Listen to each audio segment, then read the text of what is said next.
All right, hello everybody, and welcome to Geopolitical Trends, where truth matters. So good to be with you on this April 4th, where time goes. So, anyway, very excited to be with you. I am going to be talking about major developments. This one has to do with the Russia's statements regarding the U.S. intentions of attacking Iran. So, why will Russia issue a statement like this?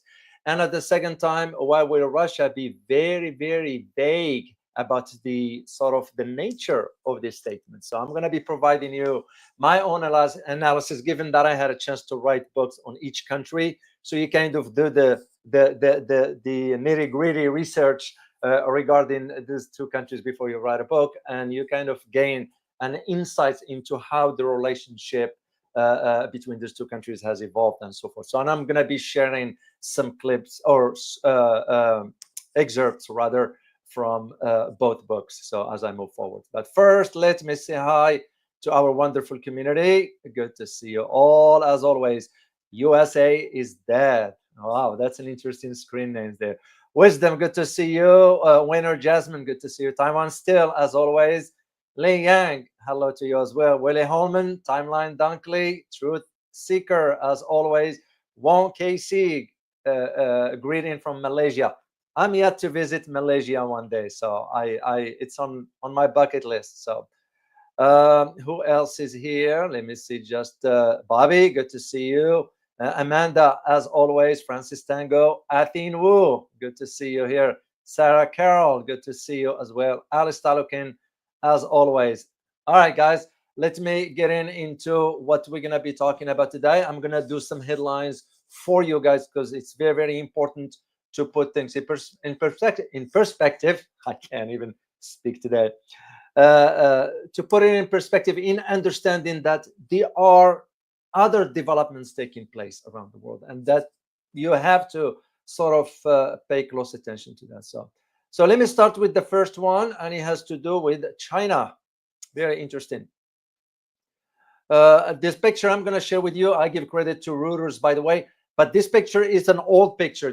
Goes back to 2018. I saved a copy of this in my computer, believe it or not, guys. Here is this one here. Those are Chinese submarine.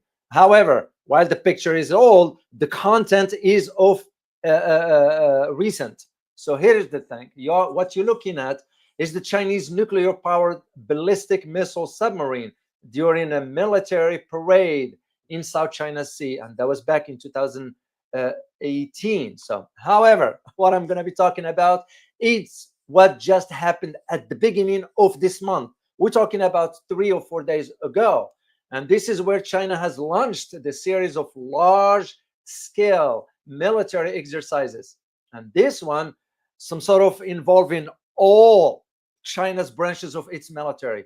We're talking about Navy, Air Force, and missile units. They were involved. So those are not your average sort of just routine exercises. No. This is a carefully crafted sort of, if I may use the term, simulation. So even though I disagree with those who categorize these simulations as an invasion of Taiwan, no. This is a simulation in understanding what's need to be done, what's need to be done in case, because you all know what the U.S. is doing regarding the fermenting tensions in the South China Sea and mainly in the Strait of Taiwan. That's very important. And I will be talking tomorrow with my guest, Professor Anna Mandag, regarding how now the Philippines has declared its intentions to support Taiwan. Go figure. Philippines is saying this. You guys can read between the lines here. So anyway, this is what I wanted to share regarding this aspect of China. The second one I want to share with you has to do with the outgoing Chancellor of Germany. Of course, this is the King Abdullah of Jordan visiting Germany, another weak leader anyway. So, but here is the thing, which to me, should it surprise you? Maybe not. Here is what Scholz is saying himself, and I quote, "I don't imagine the arrest warrant against Netanyahu will be executed if he visits Germany. So this is what the outgoing German chancellor said. So he's like, oh, I don't envision the ICC arrest warrant against the Israeli prime minister being implemented if he visits Germany. Well, then that leads us to the question of the credibility of the ICC anyway. I do know that Hungary, where Netanyahu is right now, Hungary has pulled out from ICC. It's no longer a member of the ICC. So it makes me just wonder, even for Hungary, is he playing double both sides?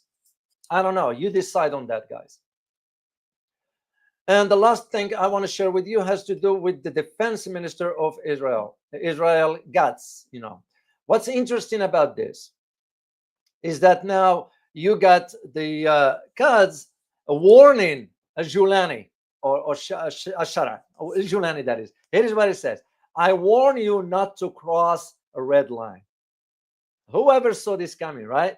So now the Israeli defense minister is warning the Syrian interim president, Julani, that he will face dire consequences if he threatens Israel's security. And here is what he said, word for word, and I quote, I warn Syrian leader Julani, if you allow enemy forces to enter Syria and threaten Israel's security interests, you will pay a heavy price. End of quote. You all know what he's referring to, right? He's referring to Turkey being allowed to establish an Air Force base, or an air base, rather, not Air Force, air base in Syria. Makes you just wonder, all of a sudden they turning on him. So, but we shall see how these things develop. You know, I have no faith. That's me. I have no faith in Arab and Muslim leaders except for those two countries, Yemen and Iran. So what do you guys think? Do you trust the Arab and Muslim leaders? They all talk. You all know how it is. So, but anyway, that's a conversation for another day. Oh, before I forget, guys, to remind you tomorrow to join me at 8:30 a.m. for my conversation with Professor Anna Melendorf. I am also working on an interesting story for you. I'm not going to do it tomorrow. I'm going to do it on Monday because I'm waiting for some confirmations. This is regarding the Pentagon, and it has to do with Yemen. So be on the lookout for that on Monday, and I'm going to be sharing this with you. So before we move an inch into all this, please subscribe to the channel. If this is your first time here, I will greatly appreciate your support, because you are lucky to be hearing this analysis that I do here, because it's unique to this channel. So I will greatly appreciate if you can share the channel with others, encourage them to subscribe, so they, like you, can hear and have an opportunity to hear the truth. So here is the link in the chat box, and I am very grateful to you for that. So, all right, let's move on to our topic about Russian issuing a dire warning to the US over attacking Iran.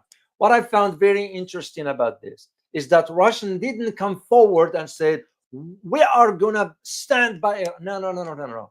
They were settled in their message, you know, because here is the thing, how they are wording this.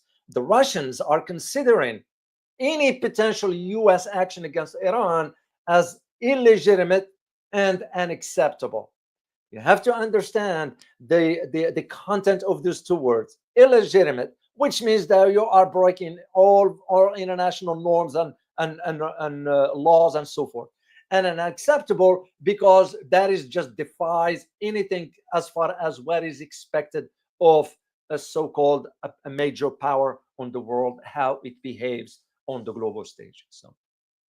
So and this is where you have to understand when I say, for example, or when Russia says we are issuing a warning of catastrophic consequences if the US strikes Iran. Well, that they are leaving the door open to any interpretation. You can interpret it any way you want. You know, to me, that's how I'm reading it. And if I'm, please correct me if I'm wrong. Or what do you think? You know, because when Russia is saying we are warning you of catastrophic consequences if the US strikes Iran, you know, you can interpret that any way you want. To Russians, They are moving forward with their thinking, and this is exactly what the Russian Deputy Foreign Minister Sergei Rybkov. I think I have a picture of him, if I'm not mistaken. Yes, here is the Deputy Foreign Minister Sergei Rybkov, and that's what he said yesterday. And here's what he's saying. And I'm paraphrasing here because I read the article in a foreign language. So what it's basically saying is that Russia is ready to make any efforts whatsoever to help the United States and Iran reach a suitable agreement before it's too late. Once again, read between the lines. Russians tends to be very, very methodical, very strategic regarding this chess movements of the geopolitical chessboard. We are not. So, and this is why, once again, you think about the term that Mr. Sergei Rybkov used. If any use of military, U.S. military against Iran, it is considered illegitimate and unacceptable.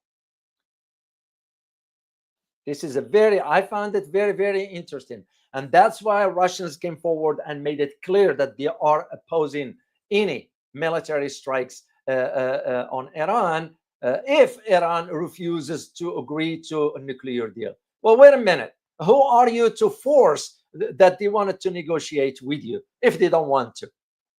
Meaning the Americans in this case. So, and what I found very interesting is that how now the U.S., this might shock you, but the U.S. is already negotiating with Iran behind closed doors, but not directly. And I'm going to share a clip with you, do the translation for you because it's in a foreign language. I didn't see it here in the U.S. Surprising to me. So, but here is what I wrote back in regarding my as I said, I will share an excerpt with you because it's tied to what I'm going to be talking about. I believe I wrote it in my Iran book. So let me just put the right. Here is what I wrote back then. Despite having mutual interests, Iran, Russia cooperation aim to achieve separate objectives.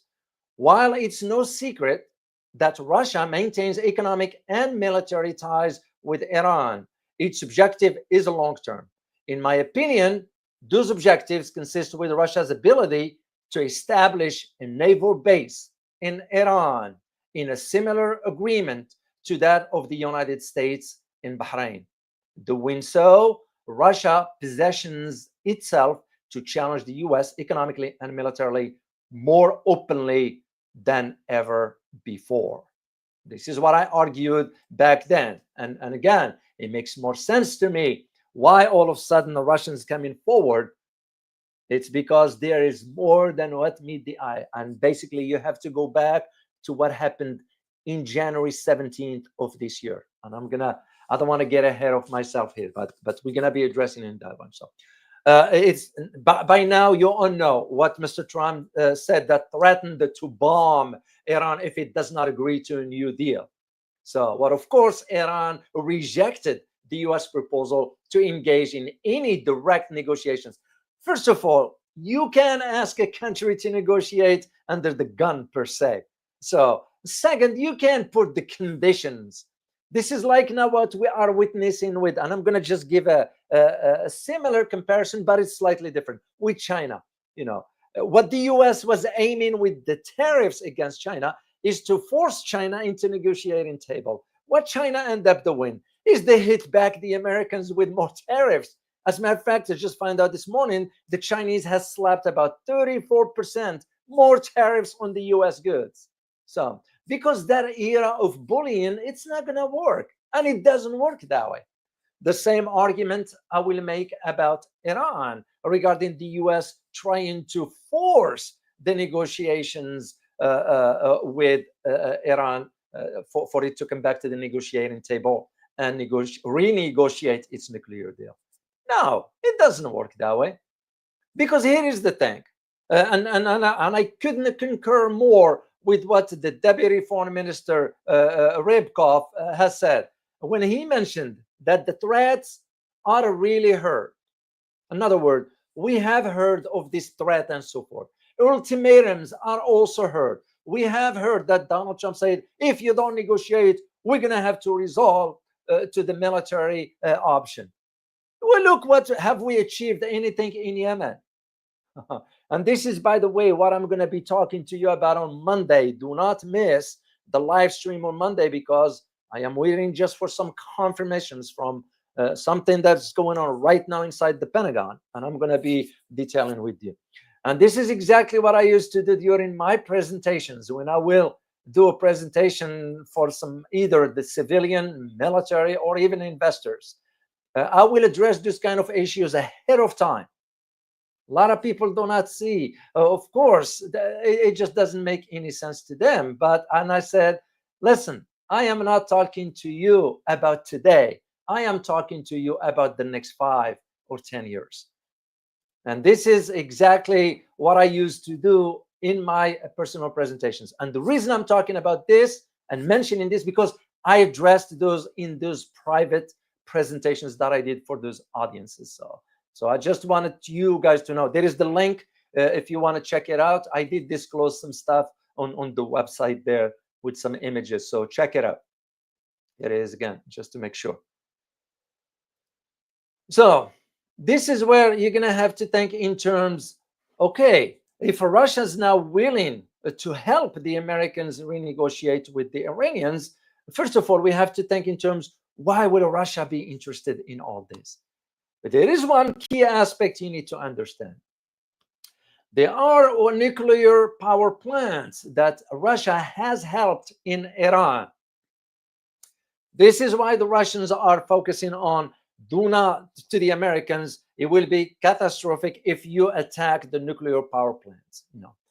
The second thing, which I am thinking, I'm leaning more towards, and if I am wrong, I am wrong. So usually, as an analyst, you can be so nervous about what if you are wrong, because that's the whole idea of analysis.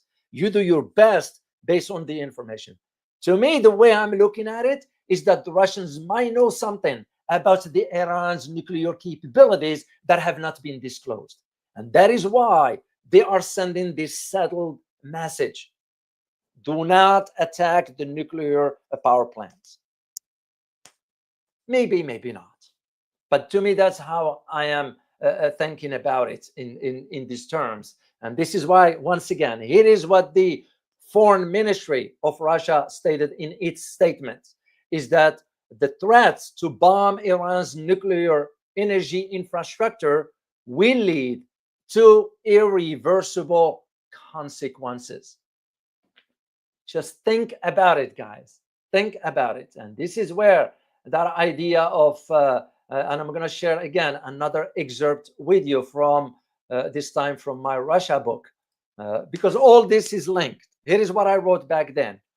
Recall my reference to America's unilateral decision to withdraw from the Iran nuclear agreement. I am convinced that North Korea's leader, Kim Jong-un, has factored in, prior to his 2 meetings with Trump in Singapore and Vietnam, respectively, that he, Kim, does not and will not trust Trump no matter what the latter says or promises. Trump's decision to withdraw from the Iran agreement testifies to Kim's thinking. U.S. withdrawal from agreements and treaties, bilateral or otherwise, shows Trump's inconsistencies. Countries around the world, including North Korea, are convinced that trusting the United States is a liability moving forward. They must be asking, how can we trust the United States, which says one thing, then does another? That was what I wrote back then. And here we are. So, and this is why when you put this in perspective, as far as what we are talking about here, is that the Russians are seeing this very, very differently. That there is something more than meet the eye regarding why all of a sudden they will issue a statement like this one. Of course, in the US, there is already a conversation about well, maybe the Russians have something on Trump. No, that's nonsense. That is really nonsense. The idea that Mr. Trump, he just kind of like wanted to bluff this way because miscalculations. And this is again what I'm going to be talking to you on Monday, to give you an idea of how Donald Trump has miscalculated regarding the Houthis, because now it's becoming to the fore. This is why I have to wait on a confirmation regarding this issue, because it became clear he miscalculated regarding the Houthis. Can you imagine what it's going to be with Iran? I mean, it's just common sense. So, and this is why when you think about what Donald Trump's now, even back then, when I wrote the Russia book, I remember I argued back then that the idea of now that the tensions, even back then, between the Iran and the Trump administration, that was back then when we pulled out of the agreement, have escalated. And this is when I argued back then that Russia will closely be monitoring these developments. And like I wrote back then, it will intervene if its interests are jeopardized. That's a glimpse into Russia's strategic thinking. And here we are, because that is exactly why Russia is intervening. So of course, it goes without saying that Iranians have already warned the Americans against any military action. And I already talked about this. I'm not going to go over all this stuff. You all remember what they said about Diego Garcia regarding the targeting of Diego Garcia, because it will be within reach for Iranians' missile, especially the Khyber or Khorramshahr 4. This is the type of it. So and I'm not gonna go through all that. So suffice it now, and I'm gonna just hint to you as to what I'm gonna be talking about Monday. Suffice it to say to you now that USS Truman has been attacked. Of course, the media is not. This is where the Pentagon is working about how we're gonna word this one, or and so forth. This is the whole idea of where Iranians are moving forward. So, and this is why for Iran to be warning once again the Americans, it's just gonna, because it's vowing sort of a decisive response, because its survival, it's online right now. So, and of course we know, because Mr. Trump's trying to force Tehran to negotiate and make illegal concessions. Good luck with that. I don't see. And this is why even it was reported by Axios now that there are sources inside the White House are seriously considering now holding negotiations with Iran indirectly. There is one country in my, and I confirmed this one, and I'm aware of it. So I'm going to play a clip for you guys. I'll make the translation quickly here and follow up with my own conversation. So let me share with my own analysis rather. Let me share the screen with you, and I'll do the translation as I pause it and go forward. So, all right, let me make sure that you guys can hear, and I will greatly appreciate if you can give me a thumbs up to make sure. إلى هذه التطورات العاجلة، حيث قال الرئيس الأمريكي دونالد ترامب لشبكة NBC إنه إذا لم تتوصل إيران لاتفاق فستتعرض لقصف لا مثيل له. Of course, this is following up of what Mr. Donald Trump said during NBC interview, that if Iran does not agree to negotiations, it will be some military actions like it will be attacked like never before. مؤكدا عزمه فرض رسوم جمركية على طهران ما لم يتم التوصل. It will also impose more tariffs or sanctions on tariffs, mainly Jumrokiya. It pertains to tariffs if it does not reach an agreement regarding اتفاق بشأن برنامجها النووي. If it does not reach an agreement regarding its nuclear program. So let me make sure. I want to make sure first to check if you guys can hear me. If you can hear. Okay, YT, you give a thumbs up. That means it's working. Great. وأضاف ترامب أن مسؤولين أمريكيين وإيرانيين يجرون محادثات دون توضيح. Here is the key. Here is the key. Mr. Trump also confirmed that there are negotiations between Iran and the US تفاصيل عن مضمون هذه without disclosing the content of these negotiations. المحادثات. ينضم إلينا من واشنطن مراسل الجزيرة أحمد هزيم من This is a correspondent for Al Jazeera in Washington, D.C., who's going to be disclosing some stuff in Arabic, and I'll translate for you. طهران مراسل الجزيرة نور الدين الدغير.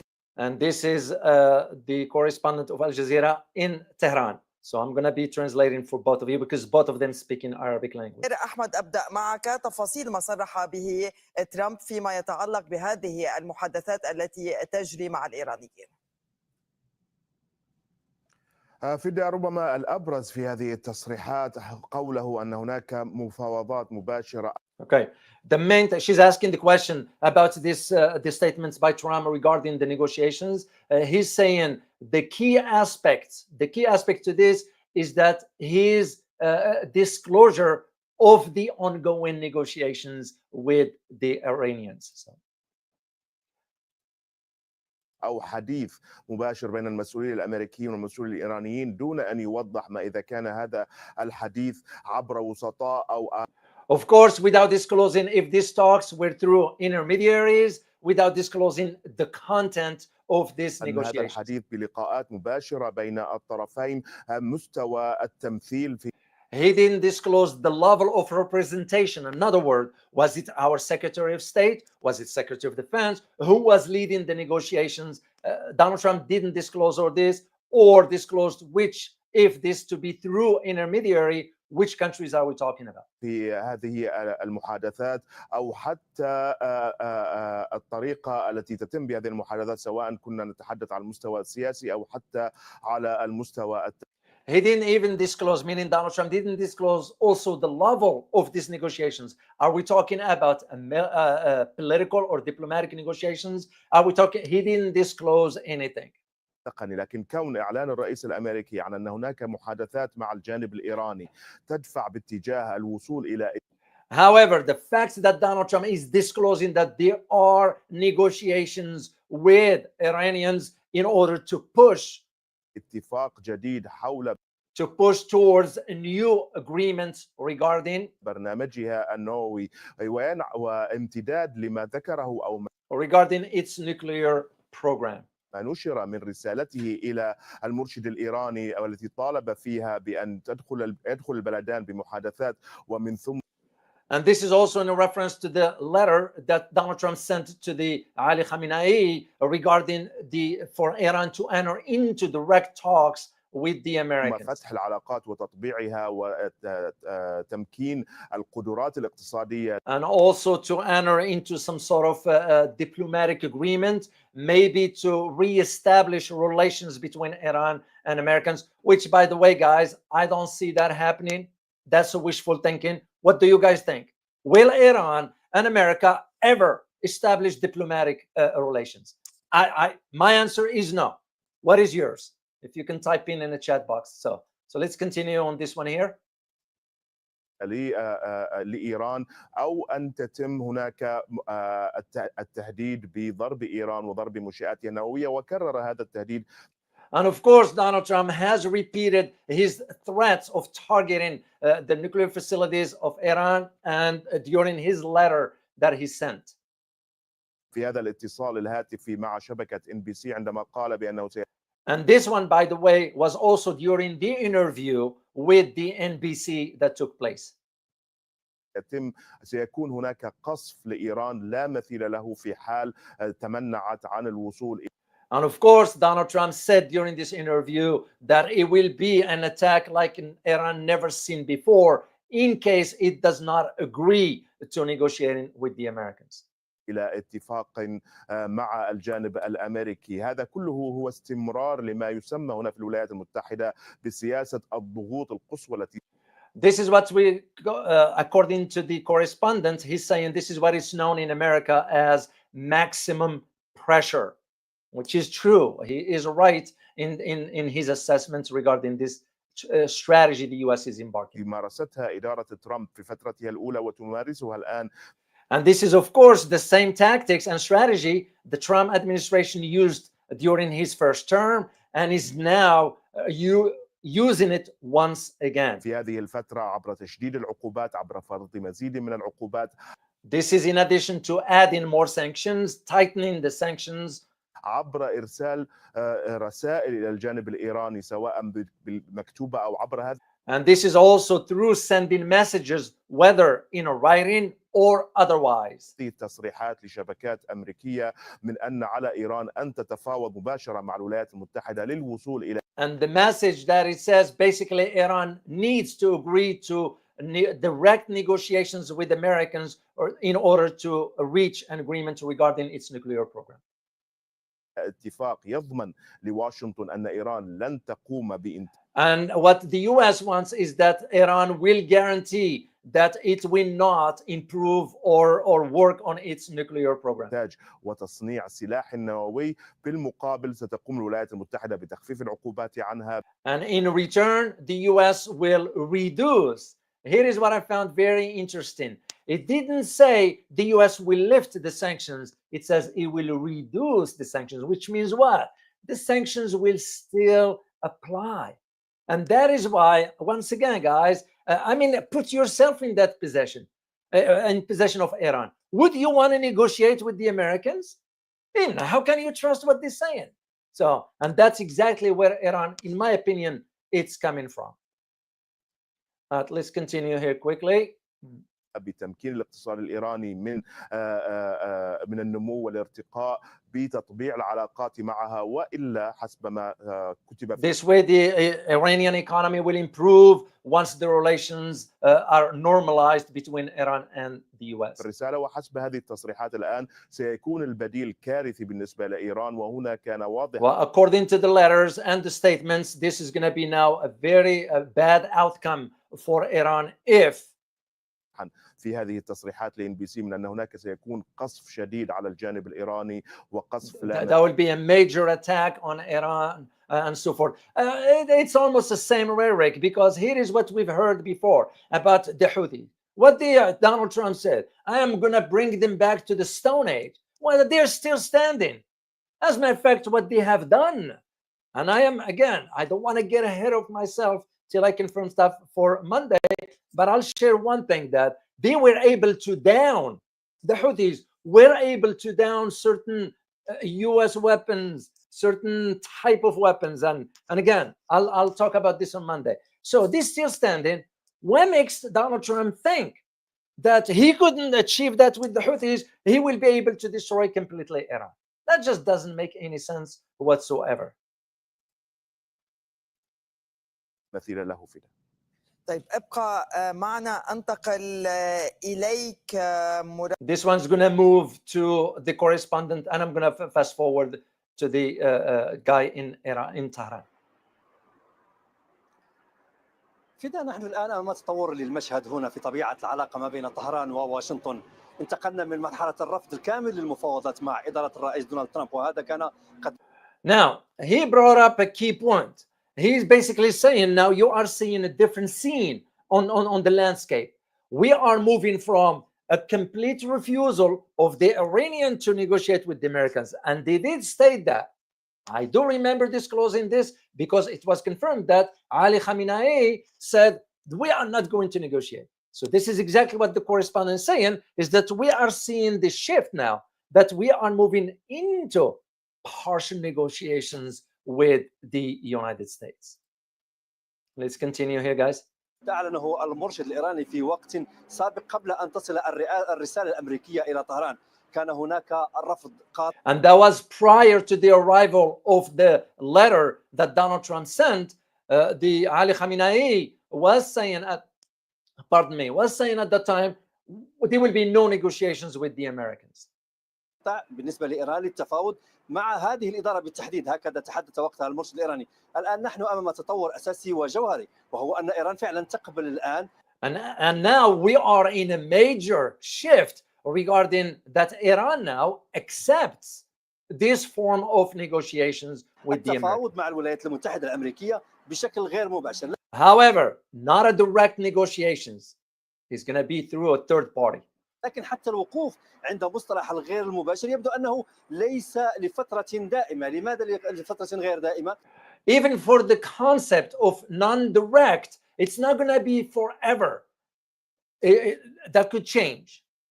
لأن السبب الرئيسي الذي تتحدث عنه طهران برفضها للحوارات الغير المباشرة مع الولايات المتحدة الأمريكية في هذه المرحلة بالذات عبرت عنها الخارجية، عبر عنها الرئيس الإيراني، وهي انعدام الثقة. And the whole reason for why you are at least not at this stage for having a direct conversation with the Americans is because the Iranian administration does not trust the American side. بالإدارة الأمريكية هنا بطهران، الإدارة الأمريكية متهمة ومتورطة بقول المسؤولين الإيرانيين بالانسحاب بالاتفاق. Which basically just a repeat of what we all know, that the officials in Iran government are already disclosing, and it's confirmed how the Americans have unilaterally withdrew from the agreement, the GCPOA. من الاتفاق النووي بفرض أقصى العقوبات على إيران. إذن in addition to imposing more sanctions on the يبدو Iran. أن الدعوة إلى الحوار الغير المباشر قد يكون الخطوة الأولى. And this is why to Iran, at least having non-direct negotiations will be the first step towards building some sort of credibility. بالنسبة لإيران لإعادة بناء الثقة مع الولايات المتحدة. Confidence, rebuilding trust. This is why the Iranian, just for you guys to understand what he's saying basically, is that to Iran, it doesn't want to enter into direct negotiations with the Americans, at least not now. And the reason being because they want at least to go this way through a third party to rebuild this kind of trust. I say personally, it's a mistake on part of Iran, because when I say we, I'm referring to the government in Washington. You can't trust the American government, not the people. Of course, people have nothing to do with all this, but for the administration, that's exactly where the issue is. الأمريكية بعد إعادة بناء هذه الثقة يمكن أن نشهد تطورا كذلك في الموقف الإيراني من الذهاب من المفاوضات الغير المباشرة إلى المفاوضات المباشرة. Basically what he's saying, after this, should this trust be rebuilt and so forth, we could see a change in developments regarding moving from the indirect talks with the Americans into a direct negotiations with the Americans. إذن هناك مجموعة من الملاحظات الإيرانية بقبولها الذهاب إلى المفاوضات المباشرة. أولا إعادة ثقة. ماذا يعني إعادة ثقة بالنسبة للجانب الإيراني؟ بمعنى أن تستمجج الرأي الأمريكي إلى أي حد يمكن أن يقدم شيئا ما. Basically what he's saying basically is that for the Iranians thinking is, if we are to move into this direction, what do we mean by the rebuilding of this trust? Is that at least if the US can rethink some of its possessions, like for example, and he's referring to the sanctions here. That's basically what he was referring to here. للجانب الإيراني سواء على مستوى تراجع عن فرض العقوبات، خاصة هنا نتحدث the return or at least the lifting of some sanctions or the additional sanctions that just the Trump administration has imposed. عن العقوبات الأولية المفروضة على طهران والتي فرضت بعد انسحاب الولايات المتحدة الأمريكية. And of course the sanctions have been imposed after the US withdrew from the GCPOA back in 2018. من الاتفاق النووي. إلى أي حد يمكن أن تتجاوب الإدارة الأمريكية مع هذه المطالب الإيرانية؟ بعدها يمكن So there is possibility that the US administration might respond to this. In other words, the suggestion from the Iranian administration. ذلك بحسب ما نستقرئه هنا في طهران بأن الجانب الإيراني ربما قد يذهب إلى طاولة المفاوضات المباشرة، لأن المفاوضات المباشرة هنا في طهران ليست طابو أو خط أحمر. Once again, you need to understand what I'm saying is that the possibility, at least inside Iran, that the possibility of direct negotiations is there. It's not a red line.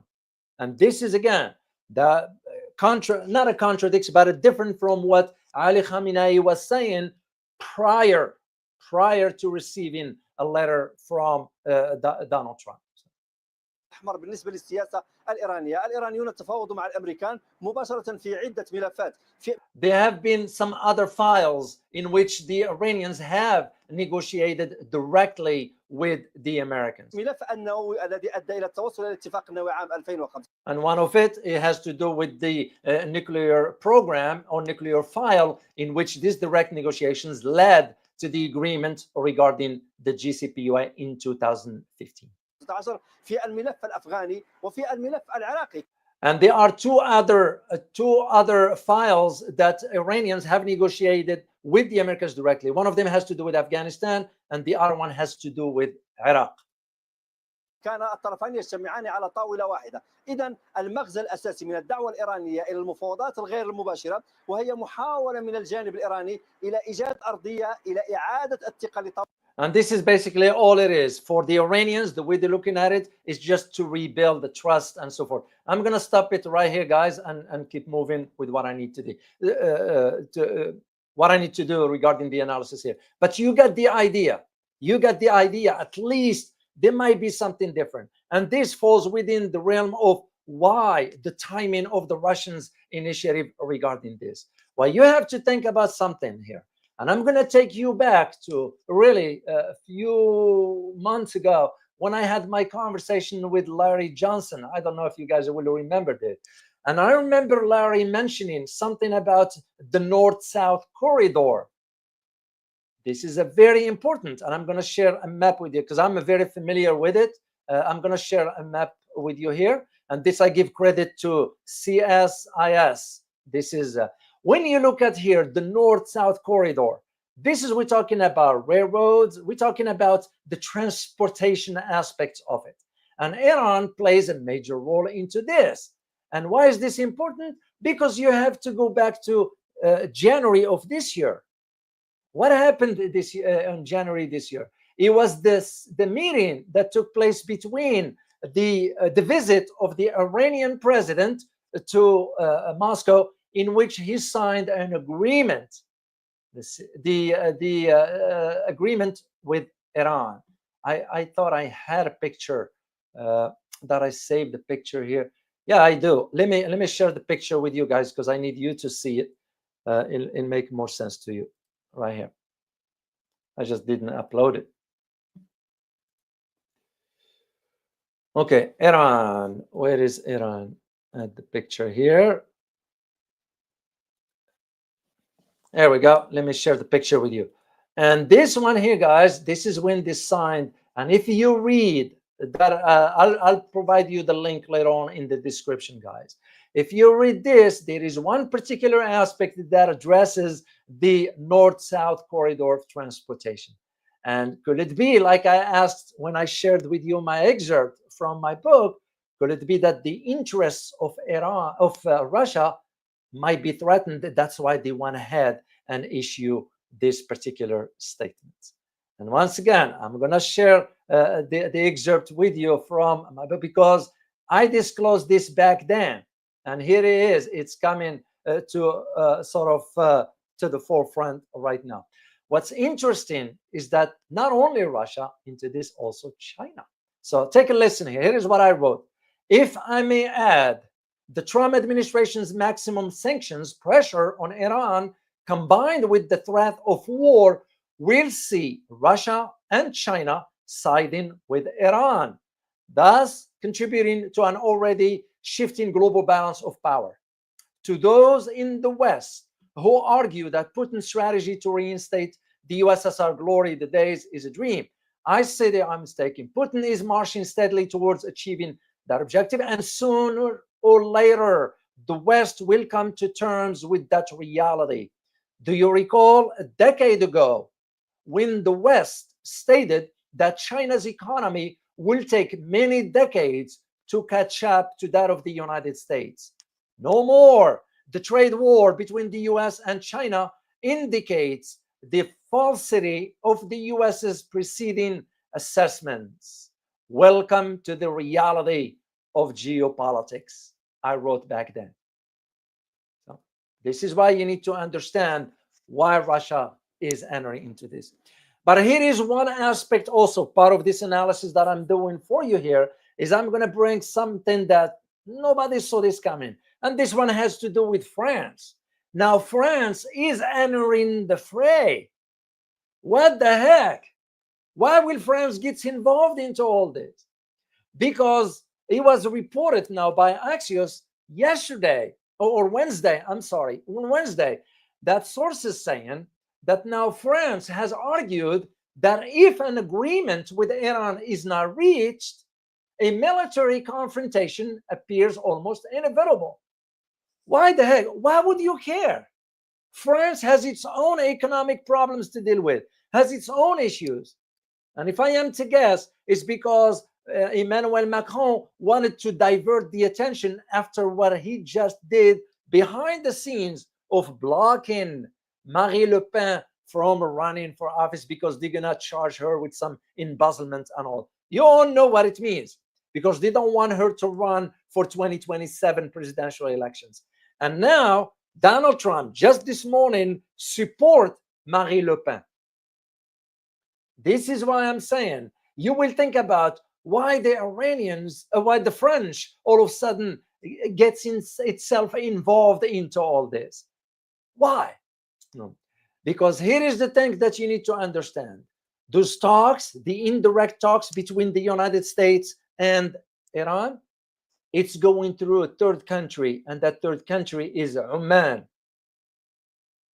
Oman has always played, because I was aware of their involvement some years when I was in Washington regarding some talks with Iran that we always used to go through Oman. Oman has always been, it's a low-key country, very small, but it plays a major role into all this. This is what I need you guys to understand. Now, you think about the idea of France coming into all of a sudden getting involved in this. To me, it just doesn't make any sense whatsoever. Why will France be sort of gets itself involved in something like this? It's because this is where the French are saying, this is what their foreign minister, Jean-Noël Barrot, he's saying that if an agreement with Iran is not reached, and I'm paraphrasing here, guys, a military confrontation appears some sort of inevitable and imminent. And he is warning, meaning the French foreign minister is warning that the window of opportunity for reaching a nuclear agreement with Iran is narrow and limited. Well, how pathetic for France foreign minister to be even saying this when he couldn't step forward and say to the Americans, you are wrong by pulling out of the JCPOA unilaterally. None of those members have the guts to say to the Americans, you are wrong, because that agreement was a multilateral agreement. There was the P5+1, the members of the Permanent Security Council members, in addition to Germany. None of them, except I believe Russia and China, did disclose their displeasure with US taking unilateral action.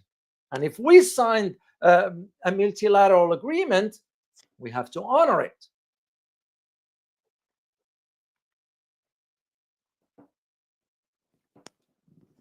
Excuse me, at least honor the commitment to it. So now France has to be talking about, no, the window of opportunity is closing.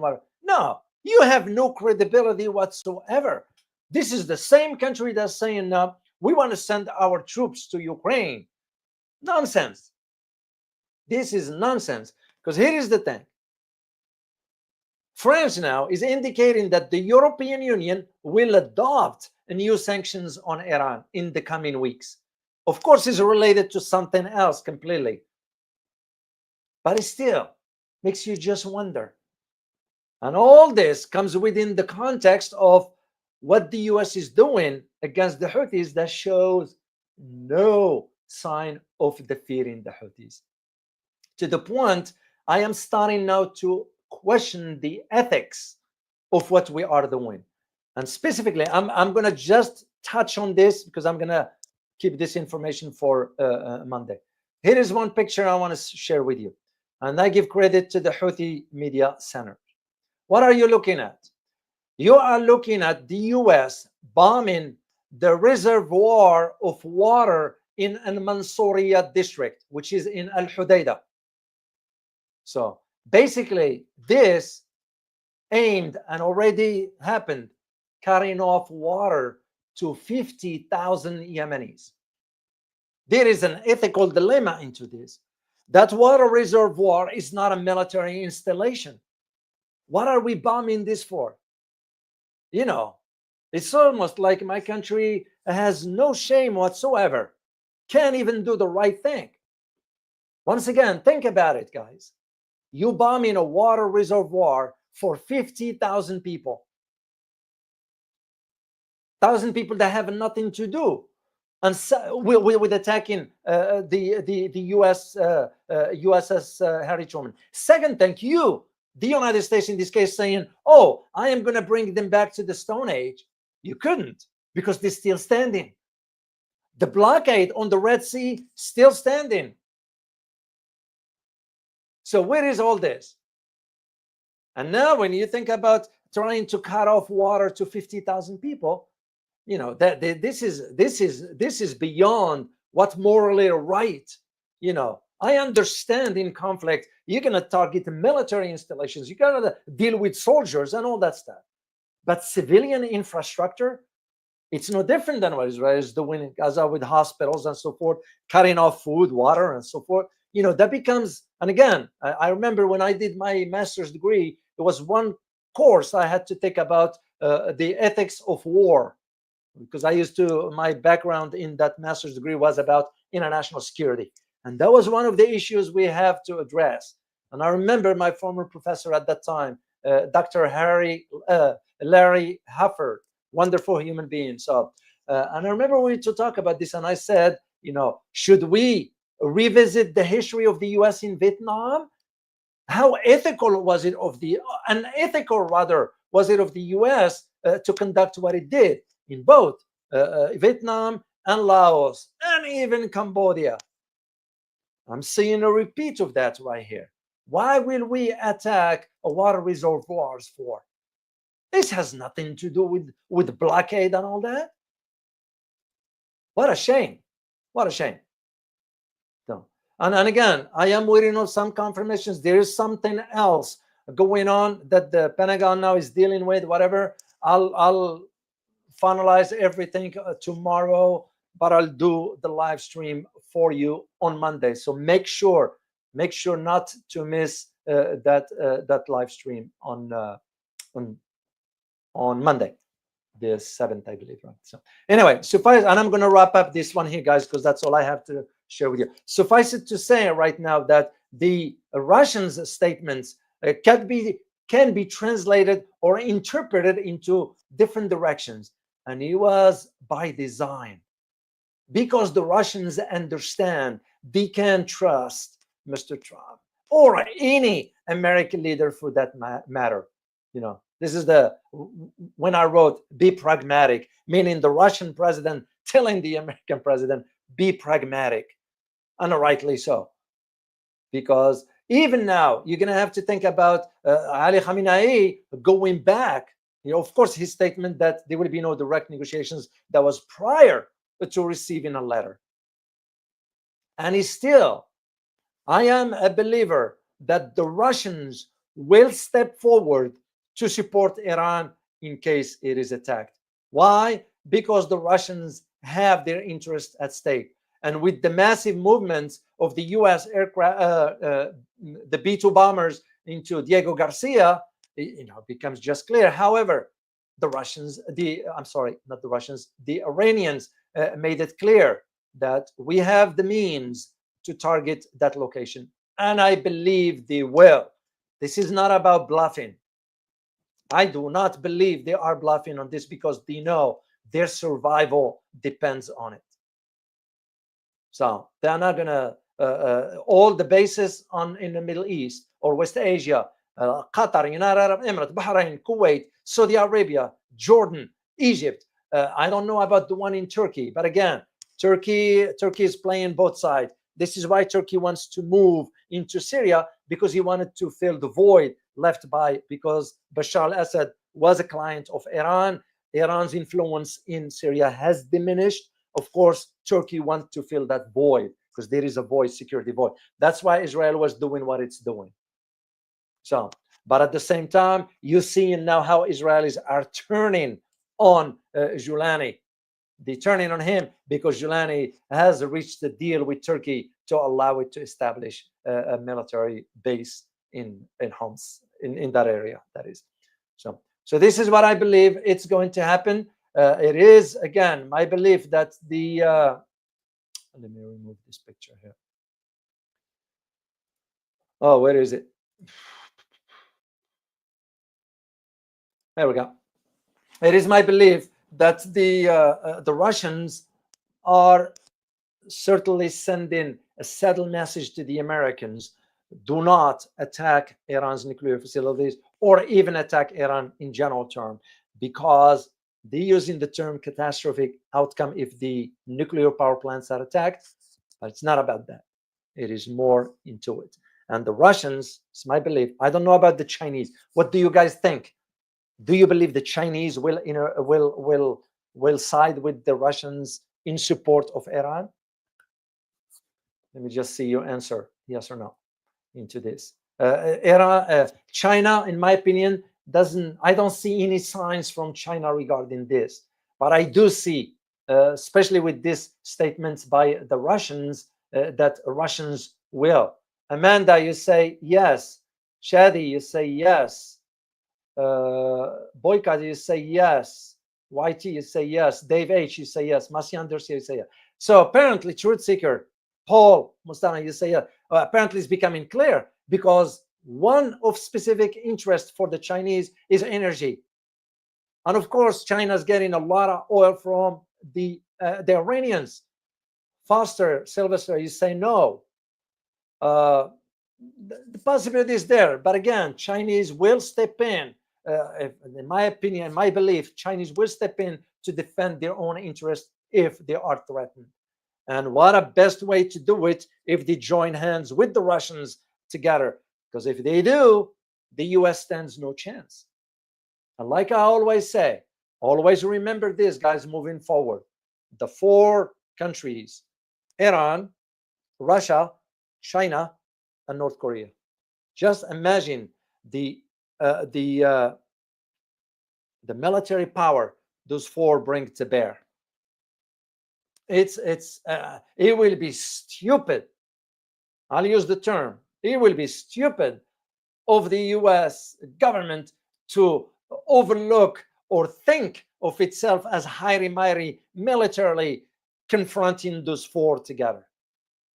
That would be arrogance of the highest order. And I just don't see that happening. So, and this is where I am seeing the trend. I am seeing that trend moving into that direction. Will not be surprised if some arrangements will be made between those four countries: Iran, Russia, China, and North Korea. It's because they have many things in common. Let's start with the first one.